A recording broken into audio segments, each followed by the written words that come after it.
నమస్తే, నా పేరు ప్రశాంతి. వై న్యూస్ కు స్వాగతం.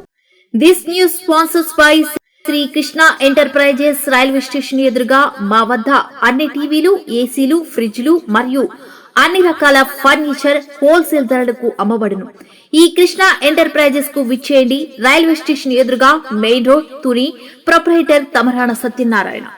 విశాఖ పశ్చిమ నియోజకవర్గంలో ఎంపీ భరత్తో కలిసి ఎమ్మెల్యే గణబాబు పర్యటించారు. 52, 89, 90 వార్డుల్లో సుడిగాలి పర్యటన చేసి సుమారు 2.39 కోట్ల నిధులతో నిర్మించిన సచివాలయాలు, కమ్యూనిటీ భవనాలు, పార్కులను ప్రారంభించారు. ఈ సందర్భంగా ఎంపీ శ్రీ భరత్ మాట్లాడుతూ విశాఖలో అన్ని నియోజకవర్గాలను అన్ని రంగాల్లో అభివృద్ధి చేసేందుకు కృషి చేస్తున్నామన్నారు. ప్రజలకు అవసరమైన మౌలిక వసతులను అందించడంలో గణబాబు ముందంజలో ఉన్నారని అన్నారు. కూటమి ప్రభుత్వంలో ప్రజలకు అండగా నిలవడమే సీఎం చంద్రబాబు ప్రధాన లక్ష్యమని, రాష్ట్రంలో విశాఖ పశ్చిమను రోల్ మోడల్ గా తీర్చిదిద్దడమే నా కర్తవ్యమని గణబాబు అన్నారు. కార్యక్రమంలో వార్డు అధ్యక్షులు వైటీఆర్, బొడ్డెటి విజయ్, అధికారులు, కూటమి నాయకులు పాల్గొన్నారు.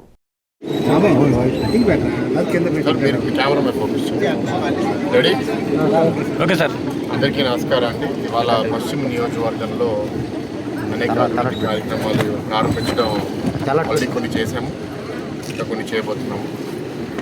మామూలుగా సాధారణంగా రాజకీయ నాయకులు ఏంటి అంటే సమాజం ఎట్లా ఉందో దానికన్నా ఒక 5%, 10% కన్నా అభివృద్ధి చేయాలనే ఆలోచన దేశవ్యాప్తంగా చాలా ప్రాంతాలకు వెళ్ళాను.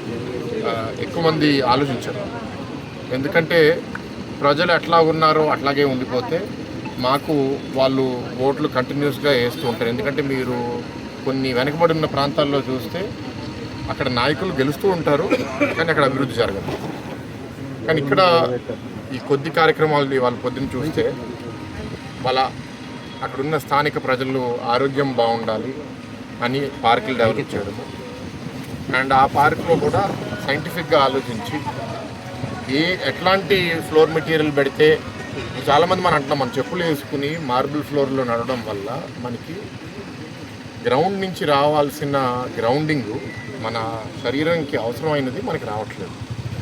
ఇట్లాంటి మెటీరియల్ ఏదైతే గ్రావెల్, మట్టితో వాళ్ళు కానీ వాకింగ్ పాత్రలు చేయగలిగితే అండ్ వాళ్ళు చెప్పులు తీసేసి అక్కడ నడిస్తే వాళ్ళకి ఎంతో ఆరోగ్య బెనిఫిట్స్ వస్తాయి. అది చూసాము. దాని తర్వాత అవుట్డోర్ జిమ్ యాక్టివిటీస్. ఎందుకంటే ఇవాళ చాలామంది కుర్చీలో పనిచేయాలనే ఆశ ఎక్కువ మందికి పెరిగిపోయింది. క్యాన్సర్ ఎలాగో కూర్చోవడం కూడా ఇవాళ కొత్త క్యాన్సర్ అంటున్నారు. సో ఇట్లాంటిది ఒక పార్క్ని ప్రతి కాలనీలో తయారు చేసి ప్రజలకి అందుబాటులో ఉంది, వాళ్ళ ఆరోగ్యం బాగుంటుంది అనేది గణబాబు గారిని అప్రిషియేట్ చేస్తున్నాము. ఇది ఒక మోడల్. అంటే విశాఖపట్నంలో ప్రతి నియోజకవర్గం ఒక మోడల్ నియోజకవర్గంలో మన రాష్ట్రమే కాదు ఇతర రాష్ట్రాల నుంచి కూడా వచ్చి చూడాలనేది మా కోరిక. కమ్యూనిటీ భవనాలు కూడా ప్రతి దగ్గర అంటే అన్ని కార్యక్రమాల కోసం, పనుల కోసము, వాళ్ళ సెలబ్రేషన్స్ కోసము చాలా బాగా స్కిల్ డెవలప్మెంట్ కోసము చాలా బాగా డెవలప్ చేసుకుని అటు చిన్నవి కాదు మంచి సైజు చూసాము. 2 ఫ్లోర్లు కొన్ని దగ్గరలో నేను గణబాబు గారిని అడుగుతున్నాను, కుదిరితే ఇంకా పైకి కూడా వెళ్దాము, అదనపు యాక్టివిటీస్ పెడదాము అని. సో ఇట్లాంటి ఒక మంచి మనకి స్థానిక ఎమ్మెల్యే ఉంటే ఇట్లాంటి మంచి అభివృద్ధి కార్యక్రమాలు జరగాలి. ఎందుకంటే మేము సపోర్ట్ ఇవ్వగలుగుతాం, కానీ గ్రౌండ్లో అందరి ఫీలింగ్స్ అర్థం చేసుకునే కెపాసిటీ ఎక్కువ వరకు మనకి ఎమ్మెల్యేలకు ఉంటాయి. సో ప్రజలు కూడా హ్యాపీగా ఉన్నారు, వాళ్ళ రియాక్షన్స్ చూస్తున్నాము. అండ్ వాళ్ళు కూడా డిమాండ్స్ పెరుగుతున్నాయి. అది బ్యాడ్ కాదు, మంచిది. ఎందుకంటే ప్రతి ఒక్కరికి ఎదగాలి అనే ఒక ఆశ ఉండాలి. ఎదగాలి అనే ఆశ ఉంటే దానికి మేము తోడ్పాటు వస్తాం. ఎదగాలనే ఆశ లేకపోతే మనం ఎప్పుడు ప్రపంచ స్థాయి నగరాల్లో ఒక నగరంగా విశాఖపట్నం తీర్చిదిద్దలేదు. ప్రజల నుంచి ఆ నాగరికత రావాలి, మారాలి, పెరగాలి. So I'm very happy to see that. మేము ఇంకా చేస్తూ పోతాం. ఎట్లాగైతే ఇప్పుడు గణబాబు గారు అనేక మౌలిక సదుపాయాలకు సంబంధించిన ప్రాజెక్ట్స్ గురించి మాట్లాడారు. అవన్నీ మేము ఈ 3 ఏళ్ళు రాబోయే కాలంలో పూర్తి చేసుకుంటూ వస్తాం. అనేక అభివృద్ధి కార్యక్రమాల్లో భాగంగా గౌరవ పార్లమెంట్ సభ్యులు ఇటీవల అమరావతి పైన తనదైన శైలిలో మన ఆంధ్ర పార్లమెంట్ సభ్యులందరితో కలిసి అమరావతి సాధనలో అమరావతి చట్టబద్ధత కల్పించడంలో వారు కూడా కీలకంగా వ్యవహరించి సభలు అయినాక విశాఖ వచ్చిన తరుణంలో మన ప్రాంతంలో మన నియోజకవర్గంలో అభివృద్ధి కార్యక్రమాలకి ప్రారంభోత్సవానికి వారు విచ్చేశారు. ఏదైతే ప్రజలకి వారి అవసరాలకు తగ్గట్టుగా మౌలిక సదుపాయాల కల్పనలో పెద్ద ఎత్తున విశాఖపట్నం, అందులో మన నియోజకవర్గం ఎప్పుడు కూడా ముందుంటుంది.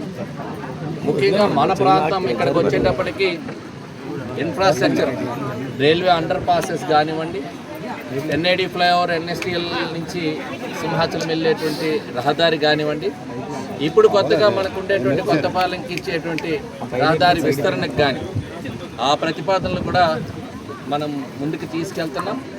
త్వరలో ఏవైతే పెద్ద ఎత్తున మనము ప్రాధాన్యత ఇవ్వాలో ఆ అంశాలకి పెద్దపీట వేస్తూనే ఈ మౌలిక సదుపాయాలన్నీ కూడా స్థానికంగా సామాజిక భవనాలు కావచ్చు, అదేవిధంగా పార్క్స్ కావచ్చు, ప్లే ఫీల్డ్స్ కావచ్చు, ఇలాంటివన్నీ కూడా డెవలప్ చేస్తూ వస్తున్నాం.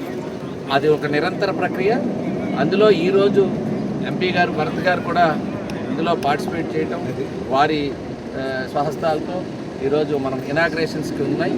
ఇంకా నియోజకవర్గ స్థాయిలో ఇంకా భవిష్యత్తులో కూడా మిగిలినవన్నీ కూడా ప్రారంభోత్సవాలకి త్వరలోనే చేసుకుంటామని చెప్పి తెలియజేస్తూ మనం మాట్లాడచ్చు.